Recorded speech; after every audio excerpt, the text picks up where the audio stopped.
Hi friend, அஸ்ஸலாமு அலைக்கும். சில பேர் கேட்டிருந்தாங்க எப்படி நீங்கள் க்ரீன் பீஸ் கறி விற்கிறேன்னு சொல்லி. அவங்களுக்கான வீடியோ தான் இது. பாருங்கள், இந்த க்ரீன் பீஸ் நல்லா வந்து சுடுதண்ணியில் காலில் ஊற போட்ட பிரச்சனை இல்லை, காலில் ஊற போட்டு ஒரு 2 ஹவர் வச்சா மதி போதும். அதுக்கு தேவையான பொருட்கள் வந்து கடுகு, வெந்தயம், பட்டை, பெருஞ்சீரகம், கிராம்பு, சீரகம், இதில் உள்ளி, கேரட்டு, பூண்டு, பச்சை மிளகாய், தக்காளி, நல்ல மிளகாய்த்தூள், மல்லிப்பொடி, மசாலாத்தூள், மஞ்சள் தூள்,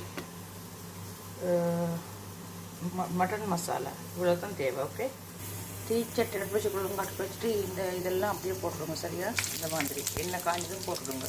கட் பண்ணி வச்சுருக்க உள்ளி, தக்காளி, பச்சை மிளகாய், பூண்டு எல்லாம் போடுங்க. கருவேப்பிலை இருந்துட்டு போட்டு நல்லா கிளறி விடுங்க.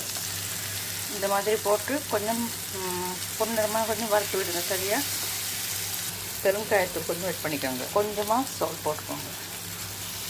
மசாலா தூளெல்லாம் போட்டுக்கோங்க. இந்த மாதிரி போட்டு நல்லா கிளறி விடுங்க. இந்த மாதிரி வேக வச்சிருக்கு க்ரீன் பீஸ் போட்டுக்கோங்க.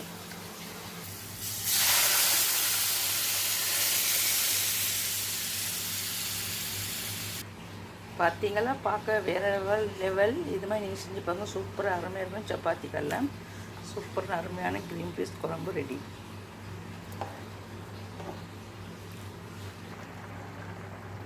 பாருங்கள், சூப்பராக கொதிச்சிருக்குது. 2 கொதி வந்த பிறகு மல்லித்தூள் எல்லாம் போட்டு இறக்குங்க. மல்லி இலை இல்லைன்றைக்கு கருவேப்பிலையும் மல்லி இலையும் இல்லை மக்களே.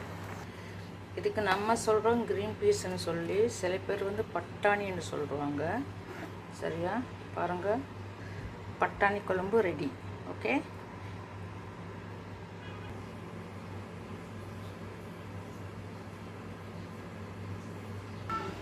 பாருங்கள், சூப்பரான அருமையான க்ரீன் பீஸ் குழம்புக்கு சப்பாத்தி கட்டி பண்ணியிருக்கேன். சரியா?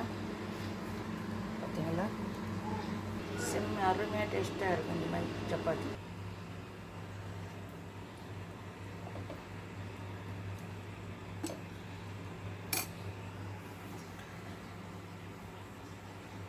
இவ்வளோதான் மக்கள் எங்களோட இன்றைக்கு மதியம் சாப்பாடு. பிடிச்சதை மறக்காமல் சப்ஸ்கிரைப் பண்ணுங்கள், பெல்லை கிளிக் பண்ணுங்கள், மறக்காமல் லைக் பண்ணுங்கள், கமெண்ட் பண்ணுங்கள். திட்டு சரி பிரச்சனையில் கமெண்ட் பண்ணுங்கள், லைக் பண்ணுங்கள், மறக்காமல் வீடியோ ஷேர் பண்ணுங்கள். Okay, bye bye, Tata.